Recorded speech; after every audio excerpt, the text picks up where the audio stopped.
Hi, I'm Matt, and in this episode we are going to be unboxing the X-UAV Clouds. Now, before we go any further, we need to look at the elephant in the room, and unfortunately it's not the model. This box has been absolutely mullered on the way to me, and we'll find out what the damage is in a few moments' time. Now, this is actually a mess. I bought this from Banggood. Now, I paid for it out of my own money. Remember, this was the model which you voted as a community for the next build. We put 5 or so models up for a vote, and it was this one which won. That's why we went on and bought it, and we'll find out what the quality of it's like and what she flies like, etc, etc. Now, I just want to put this into perspective. The Mini Talon, which costs £50 approximately, and I'll put a link to the Mini Talon as well as this one in the video description for you, is a third of the price, literally a third of the price, and the box which it came in was 10 times as superior as what this one came in. So the Clouds is about $180, $190, and it's only like it is a double skin box, but the box which came with the Mini Talon was a million times better in comparison to this. So, with that said, let's get her open. Now, I have already been and opened this, and the reason why I've been and opened this because I've already shown it the part of this unboxing on one of the RC coffee chats. So with that said, let's get her open and take a look to see what we can get, what we got on here. Now, number one, it is a absolutely epic, huge model. We can tell that already. So now I've got the knife here, and I'm just going to go through the parts, and we'll take a nose at each of them. So number one, we got some nice stickers. Frankly honest, 50-50 if I'll be putting them on my model. We'll find out when we get round to building her. And again, I'm just going to start dumping parts off on the side. We've got a collection of plywood. Now I'll show you those on the iPad so you can see what we get in a little package here. That looks like a frame of some form and some other bits. We'll put that to one side. We've got, looks like some wing mounts and some V-tail mounts. Now the bit which I do like about this is that these are injection molded, looks like ABS I would guess. On there, there is no markings on there, but it does look like ABS. It doesn't look like it's... I'm just going to have a quick scrape. I don't think it's glass reinforced ABS. But there may be some glass fibers in there. I can't hear it on the knife when I'm scratching it. We've got, that must be for the V-tail piece, and we've got some other pieces here which must go, look, there's the motor mount, which goes on the ends of the wings themselves. Now, unfortunately, in transit, this model's obviously been and received a bit of a whack, and there is a great big imprint of one of these pieces here in the bottom of the model. Now, thankfully, it is only on the bottom of the model, so while I'm annoyed about it not being boxed very well, the damage, the first bit of apparent damage is only on the bottom of the model, so in the scheme of things, it's not that bad. So I can also see that we've got a carbon, I assume it's carbon spar, down, I've just stabbed the model, oops, down the side, really well stuck in. Let's have a quick nose at that.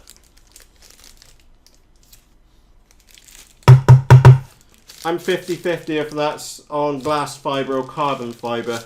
At the moment, a simple multimeter test will tell us that. So it's about a metre long for that carbon spar there. Let's see if we can get in here and see if we can actually get into the model itself. There's one half. Excellent. Right. Let's turn this up the other way. The nose looks intact. That's happy days. Let's go and get some of this plastic off her and take a nose inside.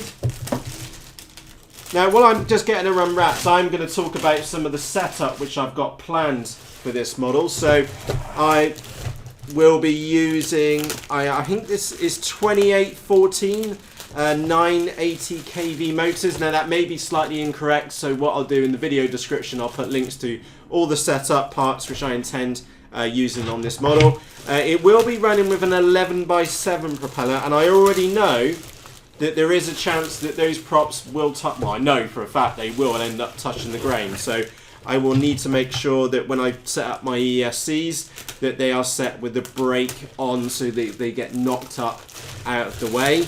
So I already know about that. Let's get in here and take a look at the main. Oh, there's parts falling apart here already. I can't get in here, it's well taped. And apologies, it probably sounds awful on the microphone, but needs must to get in here. Brilliant. Right, we're in now. Let's get that up, out of the way. Now, yeah, can you see the dent here in the bottom of the model? Not, frankly, and I'm just being open and honest with you, frankly, not what I expected for $180 worth of model. We expect it to get packaged a little bit more. And I'm going to leave that topic now because I've said enough about it. Right. Oh, there we go. Comes in 2 parts. Blimey. You could have a party in the size of that. Let me just put this into perspective. I can fit my hand in the fuselage for this model. It's absolutely monstrous.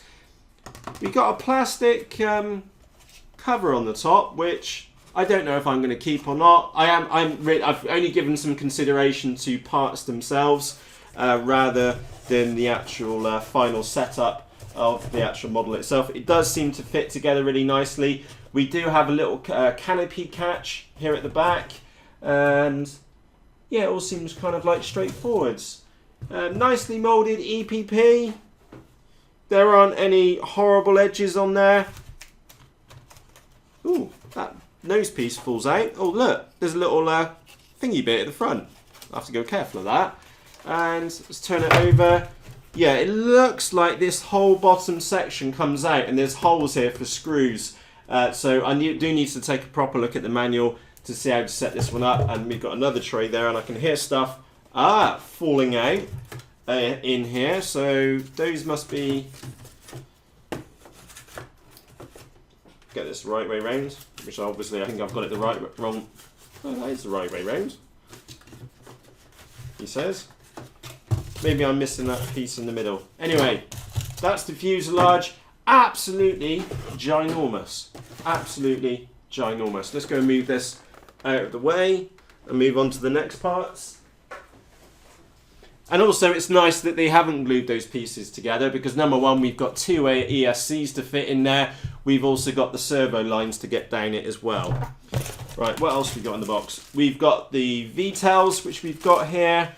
Same as the mini Talon. This is now only the second model which I've got, which has got a V-tail on it. So take a quick look at these. Now I'm just going to put them up to the light. On the mini Talon, they did have carbon spars running down the V-tails, but looking at that, this is really, really rigid foam. So it's EPO foam which we've got here. Unlike the mini Talon, we've got decent sized control horns by the looks of it, so I'm sure that they'll be in the bag over there. We'll fit a standard size like 9-gram servo in the bottom. We've got that same plastic piece at the bottom as well. Yeah, nice finish on those, and unfortunately 1 or 2 little dents on there, but considering the abuse of which the box has received, a tiny little dent like that isn't the end of the world. So I'm trying to be as fair as possible because that box really did take an absolute beating. The bottom of the wings look good.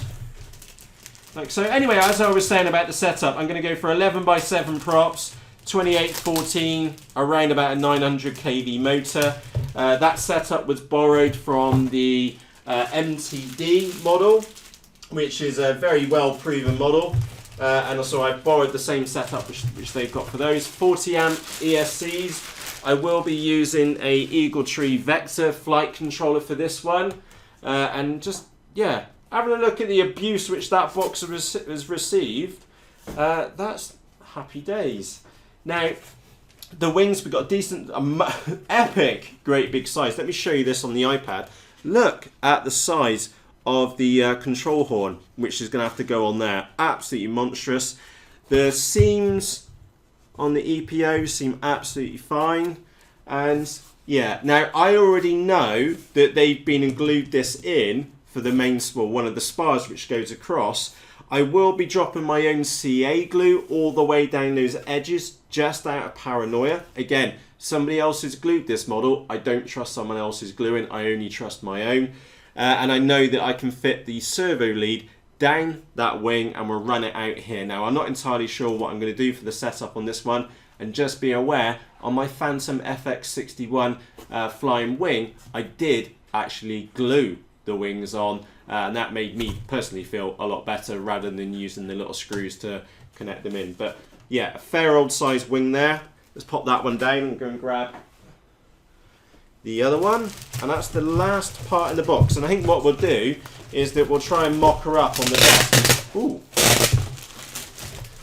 Bet that sounded fantastic on the old microphone. Let's get this one out. Yeah, this one looks like it's got a little nick in it as well.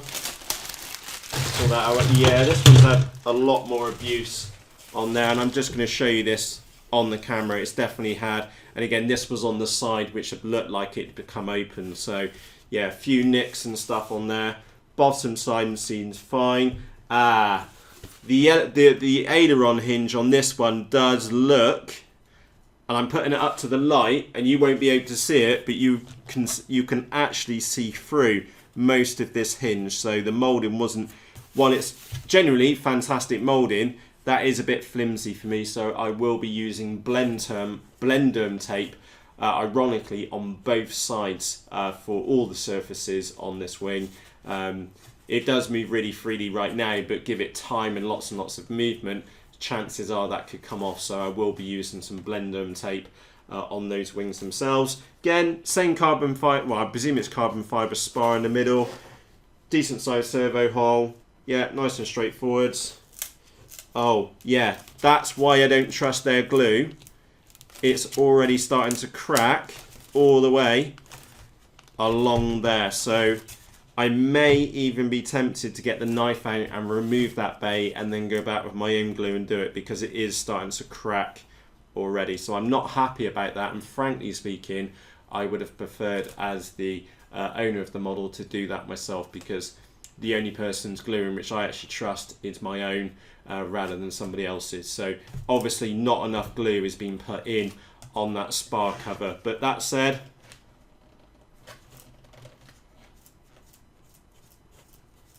it's making a bit of noise, but that spar isn't going anywhere. And again, the torsion force won't be on it that way. We've got it, it'll be end up being connected to the wing as well. Now, we did also receive a manual, and actually, to be fair, for a foreign product, the manual's English was absolutely fantastic. I genuinely mean that. It's one of the best, like, Chinglish manuals I've ever read. Very few mistakes in there, if any, when I scanned through it. So yeah, there's the box. It has definitely seen better days. So let's go and get that down and out the way, and let's see if we can build her up on the desk. Right, let's get these two wings up. And just so we can get an idea on the size of this thing. It's going to be huge. Right. Let's turn it around this way so you get to see how she's set up. So I've got two fins there. The top of the fuselage there. And oh, goes in easily the second time around, doesn't it? I was struggling with that a minute ago. Right, there's those two pieces. Huge bay. That's like 2 lunches worth going on in there. Absolutely massive. In fact, let me get a ruler. Geez, what's that? Maybe 14 inches long by, turn it on the ruler the right way round, by 4 1/8 wide by, roughly speaking, probably about 4 inches deep. That is one huge payload. Now, I thought the Mini Talon had a large payload capacity, but this one is just taking it to a whole new level. Right, so we got those pieces sat on there. The V-tail. This is where those mouldings come in. We'll need to fit the mouldings on here. And I assume that they'll end up sat there like that on the back. So we'll put those to one side out of the way. The wings themselves, really straightforward. So again, I Apologies, I've hit the microphone. We'll just sit that on there. I'll see if I can just roughly rough this thing together so you get an idea on the sheer scale of this model. It is bonkers. Now that's not going to stay there, so I need a bit of weight on it just to hold it still. Now you're going to have to excuse the drill, but it means that wing will stay still. It's that big. It's probably my whole like stretch across. Humongous, great big model. Is going to look fantastic with the V-tail on the back, and also these wings. It's just kind of like the mini Talon. The wings on it are absolutely fantastic. Now the one bit which you may have not been unspotted yet is that the wing like cord is huge on the actual wings themselves, but I do 100% expect this model, move these parts out of the way, is that we've got approximately, and again these are only going to be rough measurements, that's 12, maybe 14.5 inches of wing cord back here at the back of the model. And let me just move that around on the side for you so you can see, look at the size of that. In fact, I've got the model up the wrong way round. So that plastic cover on the bottom, I don't know how many of you noticed that. I didn't. That was the wrong way up. Hey ho.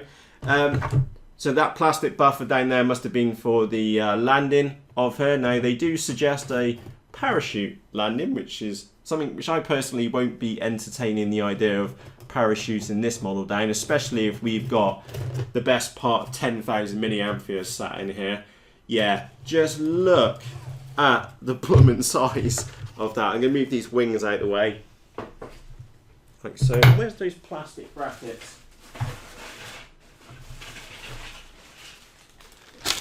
The actual motor mounts, I'm just going to make this up. I'll show you this on the iPad in a few moments. That's the wrong side. Like so. Like so. There's the, just lost the bottom half of the wing. Sit that in there. That's how it molds up to the wing. Of course, to the motor mount. Then the wing slots in there. Looks like there's top and bottom screws to go in there. We also have 2 hatches here. That is just absolutely crazy. But just look at the size in there. We got a big hole cut in the bottom of the main fuselage. I can only assume that is meant for a downward facing camera for maybe mapping or another purpose on there. Yeah, really straightforward. Well, yeah, nice to see that's in there, but I probably, frankly speaking, I see that as a weakness for myself. So what I will be doing on mine is getting some scrap EPO foam and then just drawing that out with a compass and then cutting it out and then filling that in and then gluing that up. But yeah, absolutely monstrously huge, and now that makes sense to have that hole at the front so we can fit our FPV camera up there in the front. Yeah, nice touch, nice moulding on the top. So actually that dent which we had is on the top of the model. That's a bit frustrating. I might get the covering film iron out on it and just put a bit of heat in there and see if it'll pop out. I'm sure that will help with it, but unfortunately we've got a wing mark right on top of the model. Now, I would have loved to have been able to tell you that this model arrived to me in fantastic condition, but as we've both been and seen, unfortunately, that has not been the case. So, with that said, like I was saying, setup, dead straightforward. It will be definitely a Runcam Owl Plus in the nose, or maybe even a Runcam Eagle up on the nose as well. Haven't really thought about the FPV setup per se on here. 2814 motors, 11x7 props on the front. Wings going out, I will get the receiver in one wing and the video transmitter in the opposite wing. Again, maximum separation of the components on the model. That is also why I was saying about the bottom of the wings.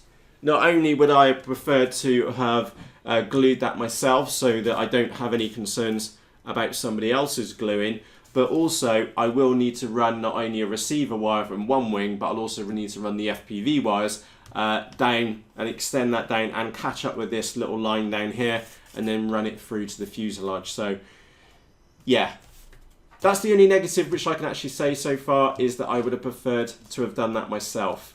Frankly speaking, that's just the way which I'm wired. I trust my gluing more than somebody else's. Coming back to the setup, yeah, FPV in one wing, video transmitter in one wing, receiver in the opposite wing. Flight pack, I am going to try and use the multi-staff 5200 4S packs. I know they're only rated as 10C, but this model, even with 2 motors, it's not going to be a fast model, you know. It's meant for distance and endurance, and that's going to be one of my personal challenges. How long can I keep this model in the sky? I genuinely don't know what that's going to be, and we will find out. So if you're not already subscribed to this channel, make sure you hit the subscribe button underneath this video. You'll see there's a little name which says Matthew Ogborn. Click on subscribe next to that.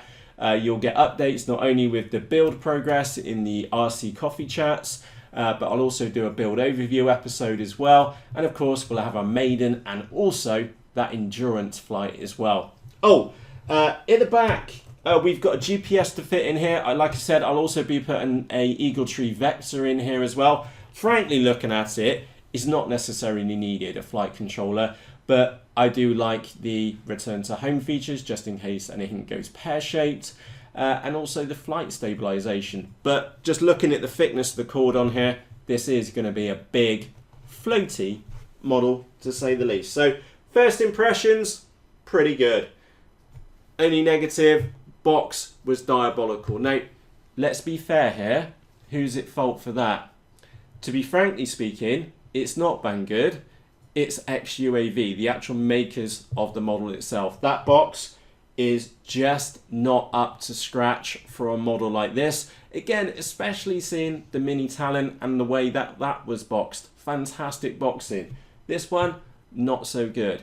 So, yeah, I would say 60% of the fault of the damage to do with this model is to actually, well, all of it, let's be fair here, all of it falls down to XUAV because they should have been boxing their products better. Is Banggood at fault here? Yeah, to be frankly honest as well. That box is super flimsy. It really did need to be double boxed. And that's just me being honest with you. But the fault really does lie here with XUAV, the actual manufacturers of the model. So, yeah. We'll go from there. We've got a few dents on the top. Is that going to affect flight performance? No, not at all. I may end up laminating this model, or at least the bottom half of this model. And the reason being, it is a fantastic looking model, and I would like to keep her as pretty as possible for as long as possible. Is this model going to be tricky to laminate? You betcha. It ain't going to be a simple one by any stretch of the imagination. We've got a lot of curved edges here. We've got a lot of compound angles going on. It is going to be tricky to do. The wings look dead simple. I'll do those in probably about 20 minutes each, all in. If that, really straightforward to laminate. This hole is going to be the challenge. Do I class it as beyond the beginner? Frankly, I do. If you're thinking about laminating a model like this, then you really do need some prior experience to do it. It's not going to be tricky. We can take these parts out, do them individually. Like I said, we've got a couple of compound angles in here, really straightforwards. Oh, a note around glues. I will not be using Yoo-Hoo Pour on this model. And the reason why I will not be using Yoo-Hoo Pour, I used Yoo-Hoo Pour on another model, including the Mini Talon, but I must have had a super clean seam on that. Unfortunately, Yoo-Hoo Pour, when it hits daylight, turns like a yellowy pea colour, and I do not want that on this model. So instead, I'm sure you've heard me talk about glues before, I will be using good plumbing glue on this build. And of course, with where plastic parts like this meet the actual fuselage of the body, I will be sanding up inside here, manually sanding with a little scrap of paper, a bit of sandpaper, get that in, and then using a probably zealous amount of glue to hold those in place. That's my plan for that. But as far as build goes, straightforward. Bit of glue to glue the fuselage, bit of glue to hold this on. V-tail, not really looked at yet. I'm sure that's just a bit of glue. Wiring in for the servos, it's all straightforward. If we take the lamination away from the equation, you'd have this built in a day. If that, probably including the motors, getting the flight controller and stuff in there. Really straightforward. Oh, the one thing which we didn't look at was the parts bag. Let's see if we can get this open so we can see what we get in here. And in fact, let me just move them up. Move that part to one side. I'll get the wing and these plastic pieces off to one side. And I know this is going to be a longer episode than normal, but I make no apologies, because if I was going to be buying one of these kits, I'd also want to be seeing, like, what's wrong with the kit? Dent. What bits do I like, or what does, in my case, Matt like about this kit? What parts of the kit which I don't like, and what also do we get in the box, and kind of setup details as well. Right, so let's open these up and see what we've got in here. And of course, the mini Talon, they just had these horrible little control horns. So let's make sure that really is the case, and they've learned. Oh, nice! Ball protectors for the ball hinges for the actual control horns themselves. Nice big plastic bolts. They look like M4 plastic bolts. Decent size control rods as well. Really nice control rods. If we take a look, yeah, look at that. Look at the sheer size of that control horn. And of course, it's going to be screwed in from the opposite side. And because my name is Matt and I use too much glue, I will also be putting glue on both sides and then screwing them together as well. Brilliant. And then we've got a couple of other screws and bits and bobs in there, all kind of straightforward. So we've got some little, oh, what are they for? We've got some little black pieces to go in here, which I assume, he says, need to go in the foam somewhere to reinforce it. I need to read the manual basically for those. So let's get all those bits back in the box itself. And by the way, if you're ever purchasing a model like this, do put all the parts together before you put any glue anywhere near the kit. Okay, and the reason why I'm saying that is because it's always better to have like a dummy run beforehand. And I'm just thinking back to that mini Talon build, is that with the mini Talon, is that I did a dry run and put all the parts together, and I made this like a false bottom to the main compartment tray, and it wasn't until I tried fitting it all together that I realised that the bottom sheet which I put in was hitting the inside of the actual fuselage. And then because I hadn't put any glue down, I was in no rush at all, just got the craft knife out, ran it down, took that extra bit of foam board out of the way, and then fitted it back together. It went together fine, and of course I then went and glued it up. If I'd put the glue on and then tried to stuff all the parts together, it would have been like, panic time. All for the sake of spending just a couple of minutes to put these parts together. So I think that's the battery tray which sits in there in the front. We've got a couple of pieces in here which have got holes in there. Looks like for the main spar to go through, because that looks about the same size of the spar over here, which is, that's a yes. What else have we got on here? We've got two dirty, really dirty, horrible plates which are made out of ply, but I don't know what ply they used that day, because it's not that nice at all, and it's got lots of burn marks on the back as well. So that obviously needs a bit of a clean up, and I don't want to. I'm going to go and wash my hands in a moment, and I don't want to put my hands on the model now because I've got black burnt char all over it, and a couple other bits of wood as well. Yeah, going back to my point, as far as build goes, yeah, should be really straightforward, and that's me thinking. And I've built quite a few models now, and again, you're not going to be buying a model like this for your first model anyway. All straightforward. The only tricky part is that I'm going to go and laminate it. And the reason why I want to laminate it is because I want it to stay as pretty as she looks today for a long period of time. And the only reason it's tricky because we've got a lot of compound weird angles to deal with.